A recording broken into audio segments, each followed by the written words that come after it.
Hola chicos, ¿cómo están? Espero que estén disfrutando. Vamos el día de hoy a ver la solución del examen que hicieron la semana pasada. Entonces, vamos con la primera pregunta. En la primera pregunta se describían tres genotipos con genes dominantes, denotados por mayúsculas, genes recesivos por minúscula, y teníamos tres posibilidades, ¿no? Que tener dos genes dominantes de tipo A, un dominante y un recesivo, o dos recesivos. Y las probabilidades de estos tres genotipos son teta cuadrado, 2 teta por 1 menos teta y 1 menos teta cuadrado. Teta es un número entre 0 y 1. Entonces, para esta pregunta teníamos una muestra multinomial de tamaño n. Cada una se dividía en una de las tres categorías, ¿no? 2A mayúsculas, AA o 2A minúsculas. Y las observaciones o las frecuencias observadas eran N1, N2, N3. Entonces, aquí en este tema se pedía primero escribir el logaritmo de la función de verosimilitud, que en clase le llamamos L mayúscula de teta. Comenzamos primeramente con la función de verosimilitud, que en clase le llamamos L minúscula de teta. No es necesario poner el término n factorial sobre n1 factorial, n2 factorial, n3 factorial, como les dije cuando tomaron el examen, porque ese término luego al derivar se va a desaparecer. Entonces no lo vamos a considerar, no afecta en este caso la inferencia sobre teta. Entonces aquí está solamente la parte que contiene teta, ¿no? Inclusive puedo deshacerme. Esta es probabilidad de la primera categoría elevada a la primera frecuencia observada, probabilidad de la segunda categoría elevada a la segunda frecuencia observada, probabilidad de la tercera categoría elevada a la tercera frecuencia observada. Note que el término 2 elevado a la n2 tampoco contendría teta y podría sacarlo. Y de hecho acá lo saco. Mire lo que hago acá cuando ya quiero el logaritmo natural aquí del primer término. El primer logaritmo del producto es la suma de los logaritmos, ¿no? Entonces aquí en el primer término, al obtener el logaritmo natural, quedaría 2n1 por logaritmo de teta. El término n2 por logaritmo de 2 no lo he puesto porque no tiene teta. El término n2 logaritmo de teta corresponde a este teta elevado a la n2 que está aquí. El término n2 logaritmo de 1 menos teta corresponde al 1 menos teta a la n2 que está acá. Y el término 2n3 logaritmo de 1 menos teta corresponde al logaritmo del 1 menos teta cuadrado a la n3 que está acá. Ahí están todos los términos que necesitan. No importa si pusieron el n2 logaritmo de 2 o si pusieron el logaritmo del término factorial, el término combinatorio, el n factorial sobre n1 factorial, n2 factorial, n3 factorial. No pasa nada, ¿no? Pero si no lo pusieron tampoco les voy a bajar puntos por eso. En el literal B de la primera pregunta tenían ahora que demostrar que el estimador de máxima verosimilitud del parámetro teta era este, ¿no? Que está aquí, 2n1 más n2 dividido para 2n1 más 2n2 más 2n3. Entonces, procedemos. La derivada de L, en este caso, con respecto al parámetro teta, usted va siguiendo la derivada aquí, ¿no? En la primera es 2n1 sobre teta.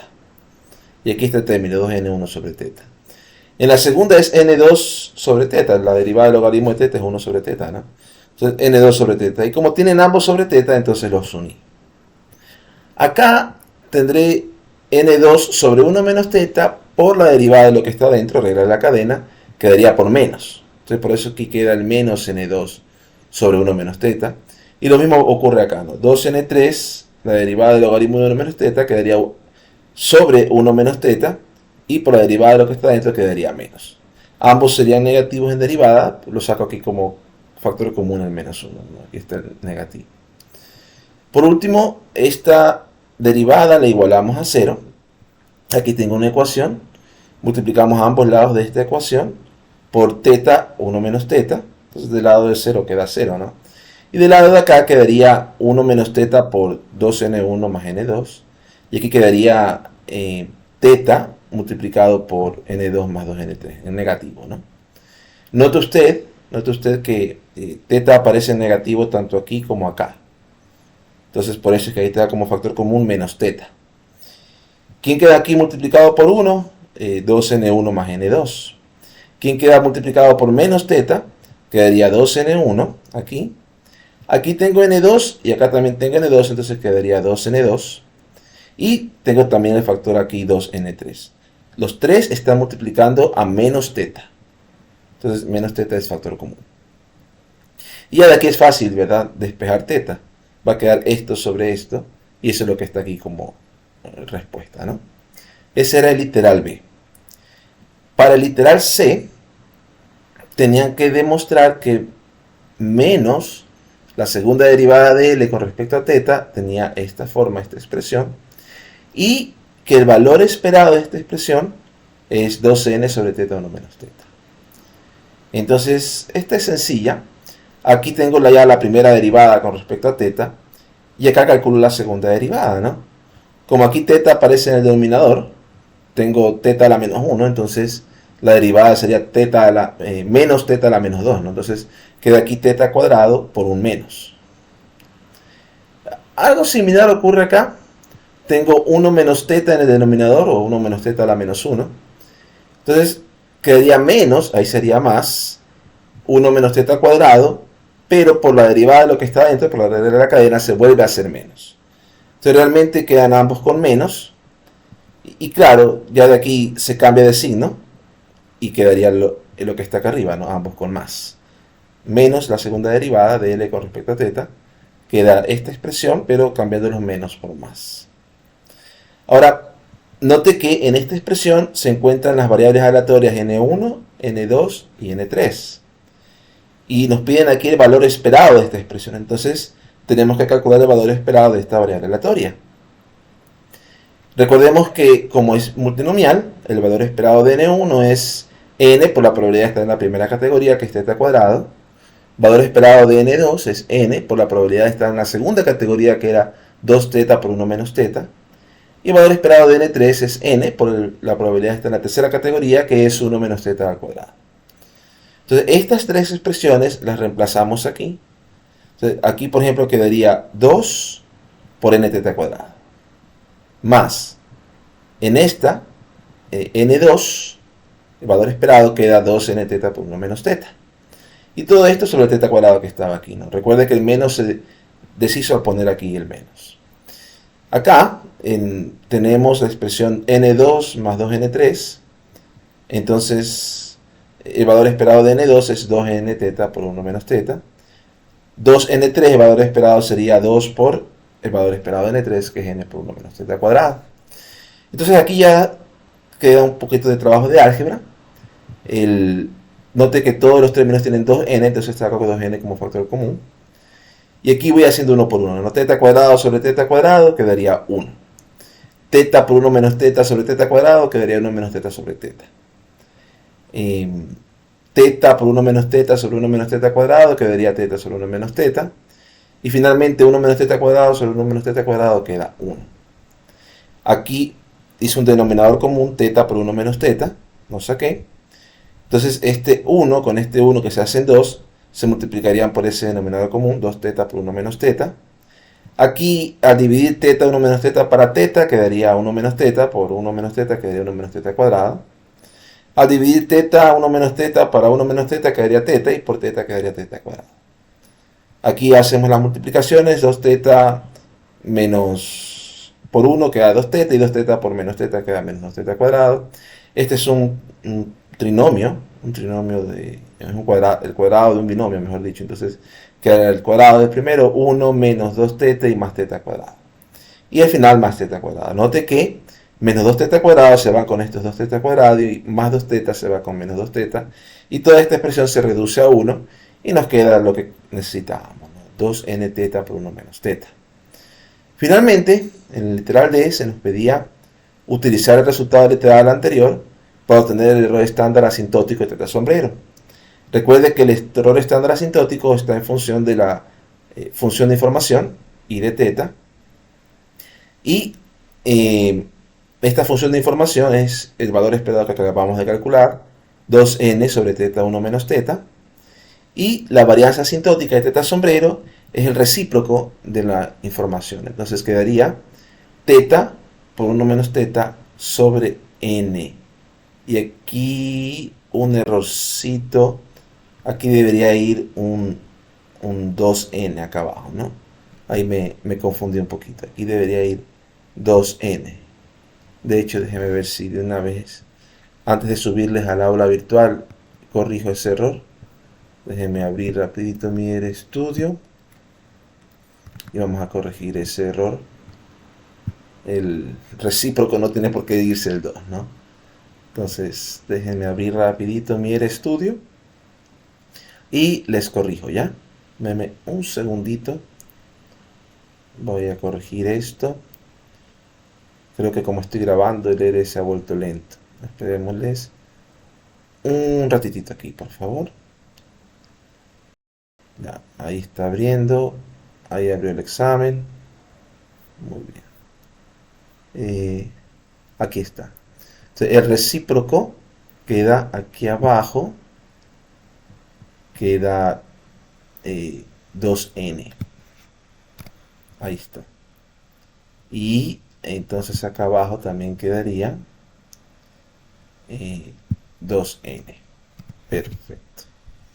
Fíjese como un pequeño error le puede luego causar un error también hacer el cálculo del eh, error estándar, ¿no? Vamos a compilarle. Esperamos un segundito que compile. Bueno, varios segunditos. Ya van 10. A ver cuánto se demora compilando. De 12 segunditos. Voy a cerrarle ahora sí. Y voy a abrirle nuevamente la evaluación. Chévere. Ahí está el 2n. Vamos a ponerle en pantalla completa. Muy bien. Entonces, ahí está el 2n al hacer el recíproco. Y, claro, este no es el error estándar por si acaso. Esta es la varianza asintótica. La verdadera varianza, ¿no? Uno pudiera reemplazar aquí, como teta es desconocido, para obtener una estimación de esta varianza, pudiera reemplazar teta por teta sombrero. Ahora, el error estándar es la raíz de la varianza. Entonces, el error estándar asintótico estimado sería la raíz cuadrada de teta sombrero 1 menos teta sombrero sobre 2n. No pasa nada si aquí dejo teta, por si acaso no le voy a bajar puntos por eso. Sí le voy a bajar puntos si no puso la raíz cuadrada, porque se pedía error estándar asintótico, no se pedía varianza asintótica. Entonces, si no puso raíz cuadrada, tiene puntos menos, ¿no? Si puso teta o no reemplazó por teta sombrero, no pasa nada. Vamos con la segunda pregunta. La segunda pregunta era sobre esta tabla, 100 hombres y 100 mujeres, 200 personas en total, y se les pidió que indicaran cuáles de los siguientes factores puede escoger uno o más. Noten esto que está entre paréntesis, que es clave. Puede escoger uno o más. Entonces, en esta entrevista, en esta encuesta, se les pedía que dijeran qué factores inciden más en la criminalidad de los adolescentes. El factor A era el aumento de la brecha entre ricos y pobres, el factor B, el aumento en el porcentaje de familias monoparentales, y el factor C, los padres no pasan suficiente tiempo con sus hijos. Cada persona podía escoger más de una. Por eso es que note usted que son 100 hombres, de los 100 hombres, 60 escogieron o dijeron que el factor A incidía en la criminalidad de los adolescentes, 81 de los 100 hombres dijeron que el factor B incidía y 75 dijeron que el factor C incidía. Y así, ¿no? Así se lee esa tabla. Luego la pregunta A decía, ¿sería correcto aplicar la prueba de independencia y cuadrado a esta tabla? Explique su respuesta. La respuesta ahí era no. No sería correcto aplicar la prueba G cuadrado. Note que el tamaño de muestra es 200 y a pesar de eso, la suma de los elementos de esta tabla es mucho mayor de 200. ¿Ok? Porque realmente no estamos hablando de aquí de una sola tabla. Lo que se ha es 3 tablas, se las ha mezclado. El factor que incide en la criminalidad no es una variable con 3 niveles. No. Lo que realmente tengo aquí son 3 variables categóricas distintas. cada una con dos niveles que indica si se escogió o no ese factor. ¿Ok? Por eso en la pregunta B les pedía construir 3 tablas 2x2 que permitan comprender la relación de género con cada uno de los 3 factores. Y aquí sí, si usted nota, se supone que en el factor A hubieron 60 hombres que seleccionaron, ese factor A hay 75 mujeres que lo seleccionaron. Entonces la tabla 2x2 aquí completa para el factor A, esta note que las filas suman 100. Ok, si 60 hombres seleccionaron el factor A y 40 hombres no lo seleccionaron. 75 mujeres seleccionaron el factor A y 25 mujeres no lo seleccionaron. Ahí sí tengo las muestras completas de 100 por fila. Entonces lo que tengo es 3 variables categóricas. Lo mismo ocurre con B, ¿no? 81, 87. Y la otra columna es básicamente 100 menos, ¿no? 100 menos 81 es 19 y 100 menos 87 es 13. Entonces lo que tenía es 3 variables categóricas de sí, no. Y este problema les ayuda a ver que no siempre la información viene en una forma que esté lista para ser utilizada. Como esta tabla aquí, que aparenta una tabla de contingencia, pero como nosotros conocemos el mecanismo de muestreo, reconocemos que no es realmente una tabla de contingencia, porque no es factor una sola variable con 3 niveles. ¿Okay? No es que cada persona puede escoger uno de esos factores, no. La clave, como les dije, es el paréntesis, puede escoger más de uno. Entonces lo que tenemos es 3 variables categóricas con 2 niveles cada uno. En la tabla C les pedía calcular las razones de posibilidades, ¿no? En este caso, ¿se acuerdan del producto cruzado? 60 por 25 dividido para 40 por 75 da 0.5. 81 por 13 dividido para 19 por 87 da 0.63 y así, 64 casi. ¿Y qué indica esto? No solo tenía que calcularlo, por si acaso no pedí ahí que lo interpretaran, pero interpretémoslo aquí en la solución, ¿no? Note usted que esto me indica que la posibilidad de que un hombre escoja el factor A es la mitad de la posibilidad de que una mujer escoja el factor A. Si vemos las posibilidades, en el caso de la mujer, es 75 a 25. Aquí es fácil porque suman a 100, ¿no? Entonces, la probabilidad de que escoja el factor A es 0.75, la probabilidad de que escoja el factor B es que no escoja el factor A es 0.25 o 1 menos 0.75, ¿no? Pero también se puede calcular como 75 dividido para 25 en este caso. La posibilidad de que una mujer escoja el factor A es 3 a 1. La posibilidad de que lo escoja es 3 veces. La probabilidad de que lo escoja es 3 veces la probabilidad de que no lo escoja. Por eso la posibilidad es 3. En el caso de los hombres, 60 a 40 es 1.5. Exactamente la mitad, ¿no? La mitad de 3. Eso indica. Muy bien. Luego en el D, les pido que hagan intervalos de 95% de confianza para estos 3. Recuerde que estos 3 son estimaciones a partir de una muestra, no son las verdaderas razones de posibilidades, son estimadas. Aquí debía haberle puesto quizás un sombrerito. Voy a hacer una pausa aquí para ponerle un sombrerito. Bueno, no voy a pasar el video, porque sí les he dicho que también pueden ir aprendiendo un poquito de cuarto, ¿no? Aquí debía haber puesto un sombrero, para indicar que no son los verdaderos, son estimados. Entonces vamos a hacer eso. Vamos a abrir nuevamente R. Y le voy a poner... Lo abrir más rápido, mire. La pregunta 2. Aquí está. Mire todo lo que hice para hacer esa solución. Aquí está la solución. Aquí le pongo teta, sub A, sub B, sub C. Igual le hice como un loop, ¿no? Normalmente en R no utilizamos loop, al menos que sea un loop súper corto como en este caso. Fue más fácil simplemente. Aquí vamos a ponerle hat, sombrerito, teta. Y con eso ya me queda. Vamos a ponerle render. Miren, antes se demoró 12 segundos, ¿no? Vamos a ver si ahorita ni siquiera comienza. Ahí. Vamos a ver si se demora los mismos 12 segundos que se demoró temprano, ¿no? Por alguna razón está más rápido ahorita la computadora. Pero parece que va a ser 10 segundos. Fue menos. Muy bien, volvemos a nuestra...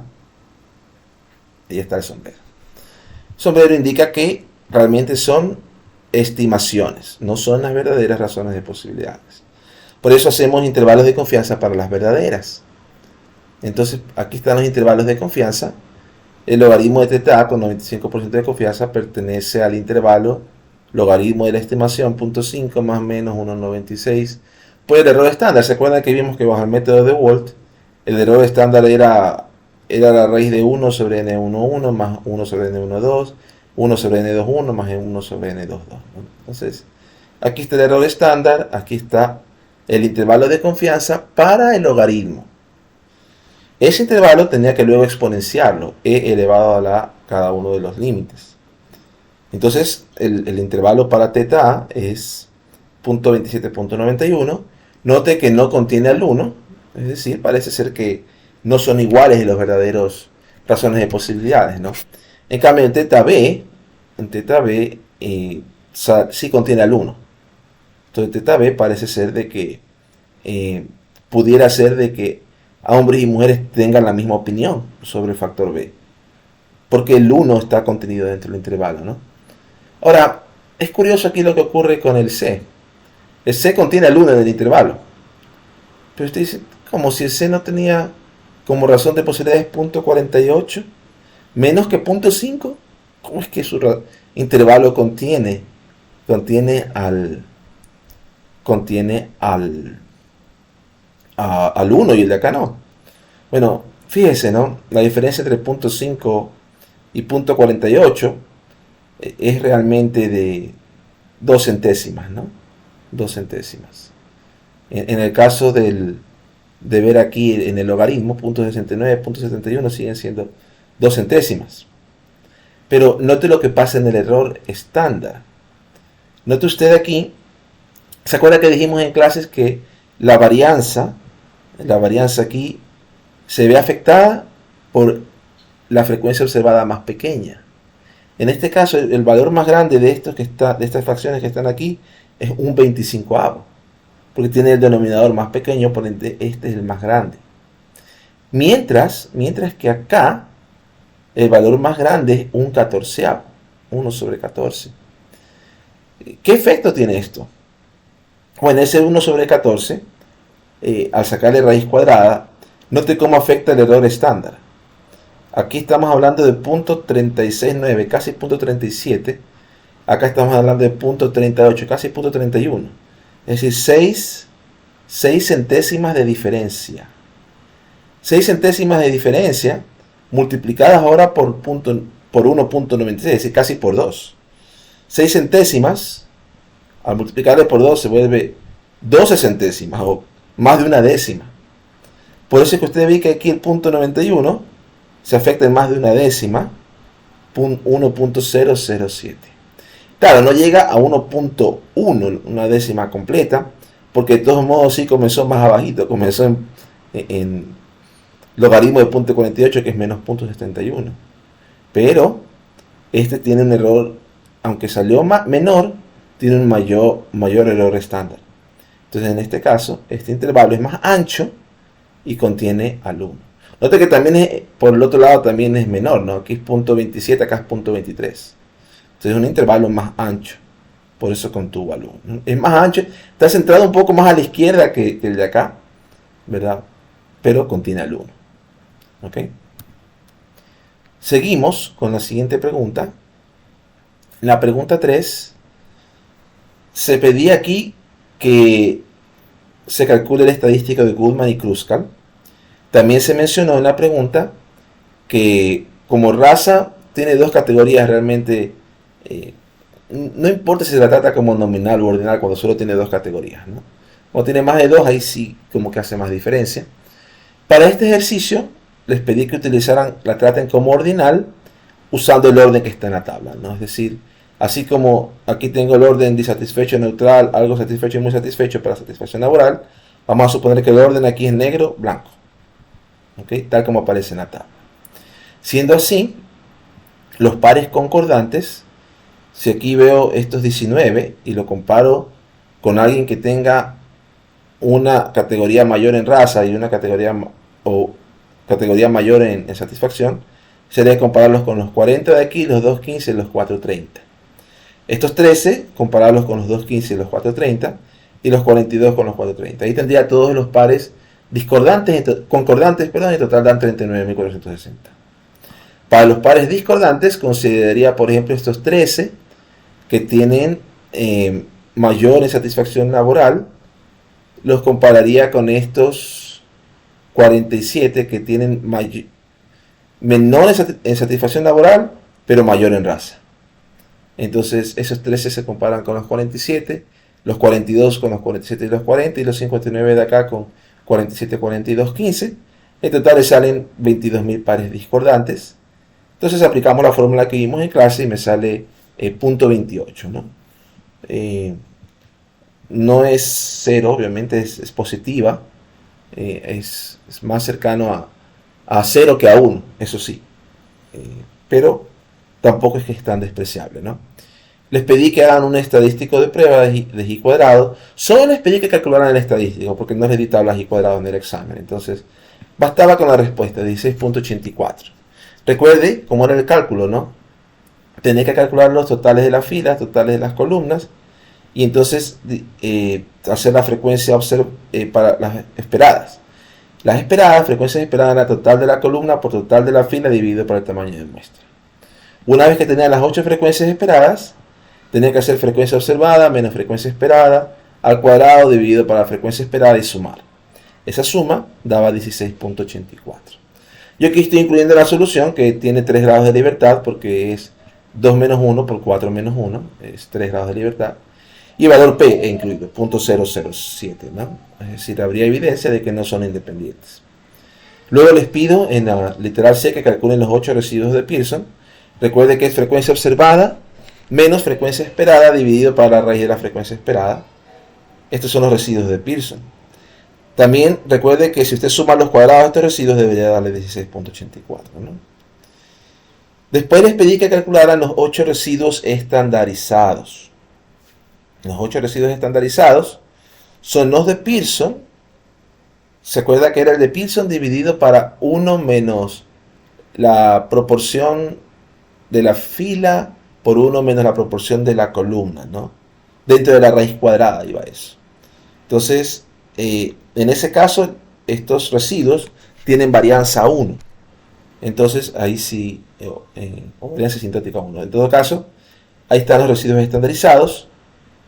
Luego, en la literal E, decía, basada en los residuos del literal anterior, describa la relación entre raza y satisfacción laboral. Porque aquí concluimos que no son independientes. Es decir, que la satisfacción laboral es distinta por raza. ¿Qué notamos aquí en esta tabla de los estandarizados? Notamos que las cuatro esquinas tienen residuos mayores que 3 en valor absoluto. O sea, aquí hago el comentario, ¿no? Vemos que los 4 residuos estandarizados de las esquinas de la tabla son mayores que 3, indicando que la satisfacción laboral y la raza no son independientes. En el caso de la raza negra, se observaron más personas de lo esperado en disatisfecho y menos de lo esperado en muy satisfecho. Note que aquí este residuo de 3 positivo. Quiere decir que los observados ahí fueron mucho más de lo que se esperaba bajo independencia. Aquí es negativo. Los esperados fueron menos de lo que se esperaba bajo independencia. Entonces, bajo independencia, es decir, si hubiera habido homogeneidad entre negros y blancos en cuanto a la satisfacción laboral, aquí observé más gente insatisfecha de lo que esperaba bajo independencia, mientras que en los blancos observé menos. Y acá fue al revés, ¿no? En los muy satisfechos, entre los negros observé menos, y entre los blancos más. Entonces, esto indica que los de raza blanca tienden a estar más satisfechos con sus trabajos que los de raza negra. Porque en el caso de la blanca fue al revés, ¿no? Entonces, eso sería todo en cuanto al examen. Espero que les haya ido bien. Ya en la próxima clase les voy a dar su examen calificado. ¿Okay? Eso es todo para esta parte. Esténse pendientes porque también les voy a mandar el video con otra parte de esta clase. ¿Okay? Eso es todo, gracias.